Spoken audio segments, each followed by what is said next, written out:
Deontay Harris. And they will wrangle him down a couple yards shy of the 30.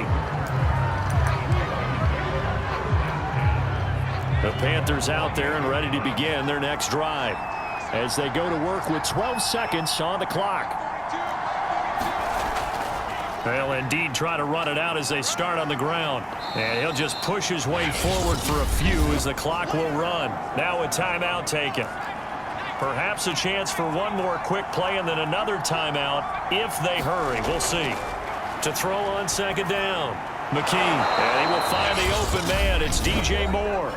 Now whistles and a timeout with 3 seconds left in the first half. And they line up now for what will likely be the last play of the first half.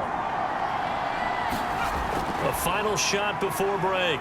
McKee looking for Campbell downfield. It's incomplete. Took a shot, couldn't connect.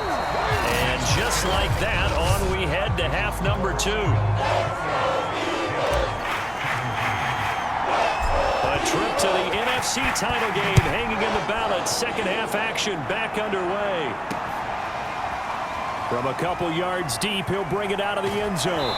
And ultimately cannot get this out to the 25-yard line as he's dropped at the 23. The Panthers ready to go back to work to start the third quarter. And Charles, that had to be an interesting locker room at halftime. This is a team that's had so much success this year. Haven't really had to deal with a lot of adversity at halftime, to be honest. But now here they are with their playoff lives on the line. And I think when you're alluding to that interesting locker room, you're just wondering, how are they handling that bit of adversity that they're seeing right now? Because I think this is a team that has to look to lean on the veterans at this point. We know we're better than this. We've proved it all season. Let them disseminate that confidence through the locker room. But this opening drive, it'll be an important one for them to give them a little jolt of confidence moving forward. And this is going to be a Panthers first down as he'll take this up to about the 33-yard line.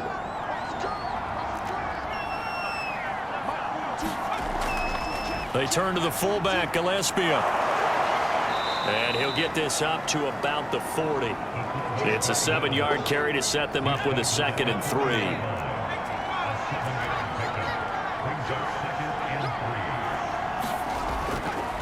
A give, the first man through, Gillespie, the fullback. And he'll be brought down right at the 45-yard line. Well, after that pickup of a first down, I think some of the defensive guys are going to be looking over their coordinator and saying that was not in the scouting report. That went against every tendency most teams have. You don't usually hand the ball to your big guy in that situation. Sometimes you catch him by surprise. And they'll get him down as he's inside the 40. Watching that run takes me back to something a famous old coach once said. Any player he wants on his team, he wants him to be agile, mobile, and most definitely hostile. A handoff left, McCaffrey. Busting through contact. Just wasn't a huge hole there for him to operate. Stopped just inside the 35-yard line. After the pickup of 5, here's 2nd and 5.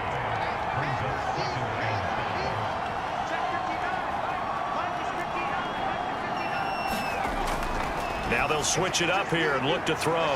Quick slant, caught by Moore. And he has another first down as they'll get the ball down to the Eagles' 17-yard line.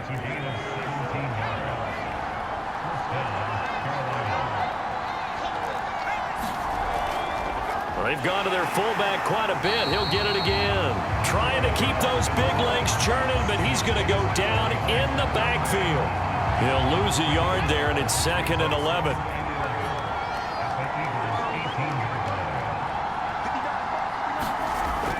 Looking to throw. McKee throwing the out route and complete. That's Sullivan. 4 yards on the completion, and it sets up a 3rd down.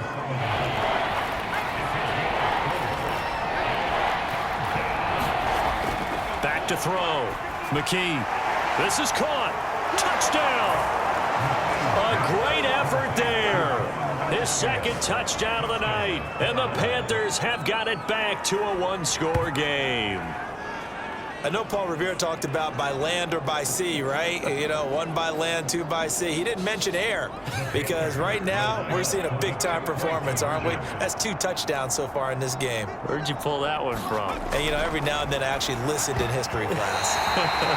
And you're just a scholar all the way around. You're reading all the time. I like that you fit that into the broadcast. You know, I just grab a nugget when I can. I don't know about you, but I can't wait for a few years of 2-point tries and see what the data tells us, because a lot of teams want to throw the ball in this situation. This time, unsuccessfully. I just wonder if maybe running the ball might be the way to go. With it moved up from the 3 to the 2, you would think maybe a few more attempts at running.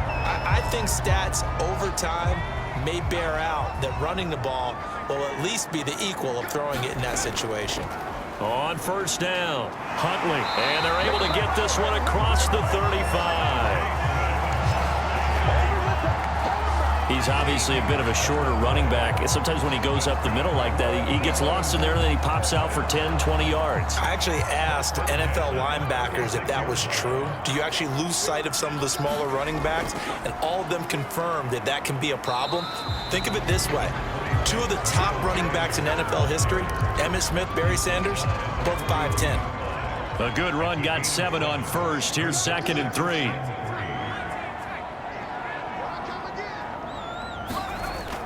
Looking to throw. That ball complete to Isabella. And they're going to have another first down as the tackle's made at the Panthers' 44-yard line. I'll tell you what, a lot of those mid-range throws have been available because sometimes teams get too concerned about the deep ball and they leave too much space in front of them. And these guys have been taking advantage so far. 1 quarter remains for a trip to the NFC title game. You're watching the NFL on EA Sports. They'll run on first down. Sanders. And a few little style points on the juke, but not much room to maneuver after that.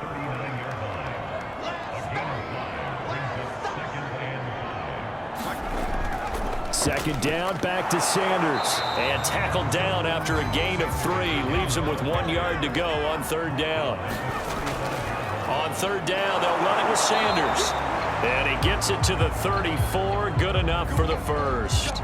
Now we'll get a stoppage here as it appears we've got an Eagle slow to get up. While the training staff takes a peek, we'll take a break.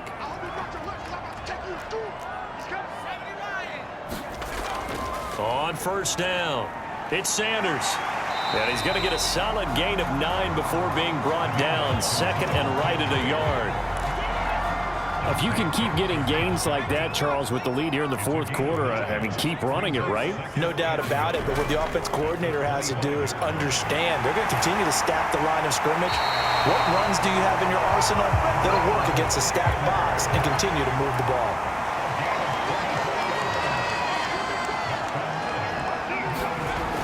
Sanders will take this one in for an Eagles touchdown. Apparently the week off hasn't hurt him one bit. 1,000-yard rush in the regular season. Got his first touchdown here in the playoffs. Perhaps the week off energized him. A great article in the paper this morning basically saying that they would not have won the division without him. And he's not their only piece, but I think that's a fair statement. It's easy to say it this way. He's their main guy. Elliott good on the extra point, and it gives his guys a 12-point advantage. Now after the touchdown, here's Elliott on to kick it away.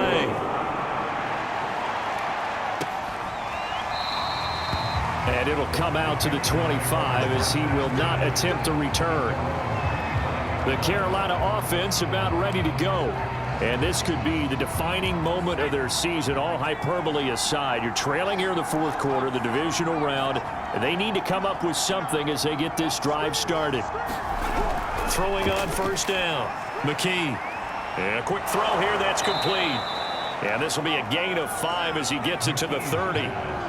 4th quarter, every drive so critical, and you figure may only get one more shot after this, so a touchdown's imperative on this drive. It is, but you also have to think to yourself in play calling, don't hold anything back. Don't save it for the second touchdown. You got the first one for the second one to even matter. Looking middle, and it's incomplete. A lot of times it's that first read that you have. Maybe you get it in pre-snap, and he locked in on his target, but he was covered quite well, and that one's incomplete. Looking to throw. McKee. And they will touch him down, but not before he gets the first. So, Charles, you look at this offense, you think about it, you got a rookie quarterback at the helm. You're in the divisional round of the playoffs here. That head of his just has to be spinning, doesn't it? Well, normally you'd have to say yes, but I do think that the way things went last week, how he played the wild card win, how sensational he was, that'll stop his head from spinning. And now he's in a situation that's getting towards uncharted territory because you've got Joe Flacco, Mark Sanchez, the only two rookies to win 2 playoff games in 1 year. Pressure comes, and down he goes. The Eagles get there for the sack. Fletcher Cox, his second sack of the night. The Panthers on 3rd down. They've hit it 50%, 3 of 6 to this point. This will be 3rd and a mile. And this pass broken up. The contact well timed there, and now 4th down. And they're indeed going to go for it here on 4th down. So trailing here in the last quarter. Let's see how this plays out. As expected, they're going for it to keep the drive alive. And he's not able to get away. He is stopped well short of a 1st down. And the Panthers turned away on 4th down. And the Eagles are going to take over in great field position. They'll run on 1st down. It's Sanders.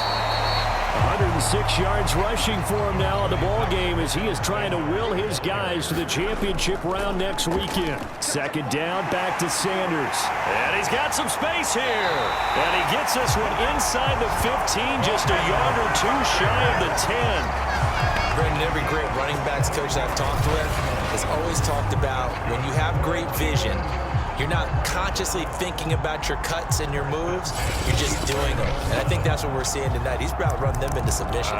You took the words right out of my mouth. I was just going to use that phrase. He has run them into submission. Wave the white flag. So it's Eagle football here as we get you reset. And the scoreboard on their side, they're just looking to melt away these final couple of minutes and put this one in the left-hand column. On 1st down, Sanders.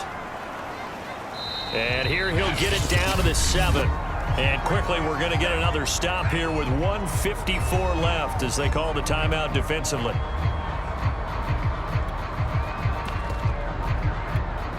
Second and 6 with the ball on the 7. They'll try and run some clock here as they keep it on the ground. And he is into the end zone. Touchdown, Philadelphia. Jason Huntley taking it in from 7 yards away.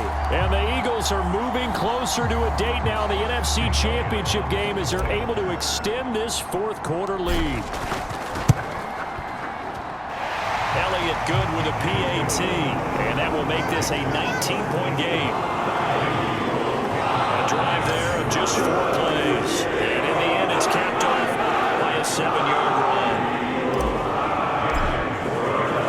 Now after the touchdown, here's Elliott on to kick it away. And this will not be returned. It's a touchback, and they'll begin at the 25. The Panthers now set to take over offensively. They knew this would be tough on the road divisional round, and that has certainly been the case with the deficit they face in this 4th quarter. Here's a throw dropped off to his fullback. And this will be a gain of 5 as he gets it to the 30.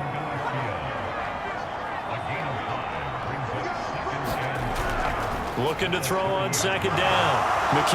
And he's free going down the left side. It's a foot race. And he is taken down deep in Philadelphia territory. Now you've got to hustle your guys to the line and get them set. Back to throw. McKee. That's into a crowd and intercepted. Picked off inside the 5. And nothing but daylight ahead. The 30. 10. And he takes this one back into the end zone. And the Eagles defense gets a pick-6 TD. And that one will pretty much erase any hopes of a 4th quarter comeback. With emphasis, interception, return for touchdown. Door closed, locked, reinforced. Elliott on for the extra point.